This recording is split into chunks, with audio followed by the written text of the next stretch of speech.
Hello and welcome back to Digital Stamps for Starters. Today I'm going to go over how to format your digital stamps in the Inkscape workspace and print some ready-to-use cards.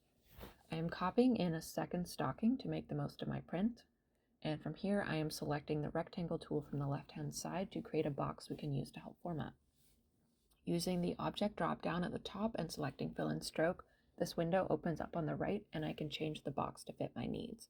In this case, we're turning off the fill, so it's just an outline, and choosing the line thickness. I normally start with our 1-point thickness. I am then going back to the selector tool, which allows me to resize the rectangle. Make sure to unlock the ratio if needed. I'm putting in a size of 5.5 inches by 4.25 inches. This will provide me with room for 2 folded cards on one piece of 8.5 by 11 cardstock. Make sure that your snapping is on, as that helps take some of the guesswork out of formatting. I am now taking the card front template we made and copying it 3 more times to separate the page into 2 card fronts and 2 card backs.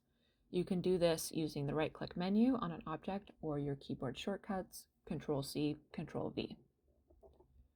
To double check that they are in the right place, I am now going to the object menu and choosing Align and Distribute from the bottom. Now I can align each box to the edges of the page using the interface on the right, top, side, bottom, etc. Now that they are all in the right place, I'm heading over to the Layers tab, selecting all the rectangles and grouping them. This way, when selected, they will move as one, so they're already aligned and now they'll stay in that way.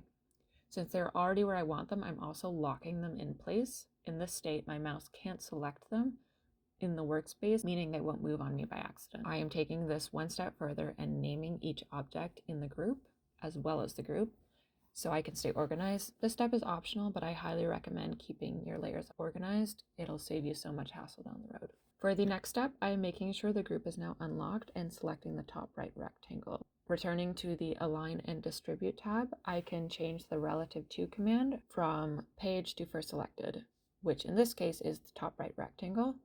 Now when I hold down the Shift key and select the stocking, the rectangle is still selected and the commands will be relative to the rectangle instead of the page. I can now center the stocking in the exact middle of our printed card front.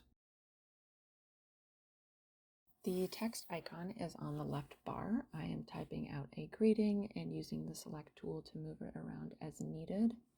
Because the last object we edited was the rectangle, the settings are still for no fill and a thin outline or stroke. So going to the sidebar on the right, I am turning on the fill and turning off the stroke for now. This will give me a better idea of the font we're choosing. Reselecting the text, you can change the font from the top toolbar, but you can also select text and fonts from the text folder dropdown at the top. This sidebar changes our selected greeting in real time, so you can test each font before you apply the change. Now that I've chosen a font, I'm going back to the stroke and making it a little bit thicker to match some of the details of the stocking.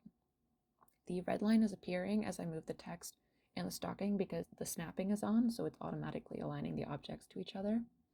Once I'm happy with the alignment, I'm going to the Layers and Objects sidebar on the right and using the eye toggle to hide the rectangles from view.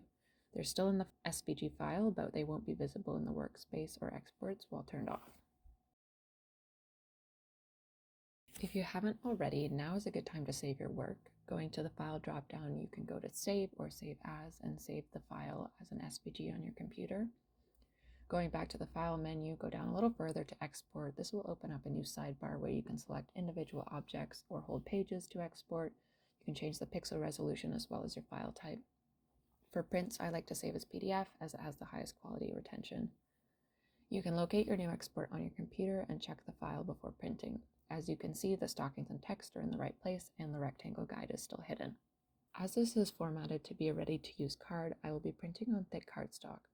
For line drawings, I often use watercolor paper as it leaves me that option to add a little bit of color with a quick wash and some paints. These settings will vary from printer to printer, but it is likely you will need to select manual feed for thicker papers like cardstock and watercolor paper, as well as selecting heavyweight paper for your media. This helps the way that the laser printer will set the ink on your page.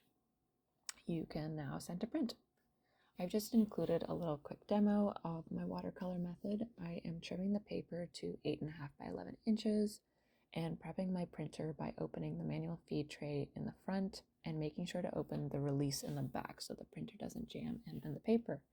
You see our final design on the paper, and it is ready to be cut and folded and used as a card. Thank you for watching, and happy stamping!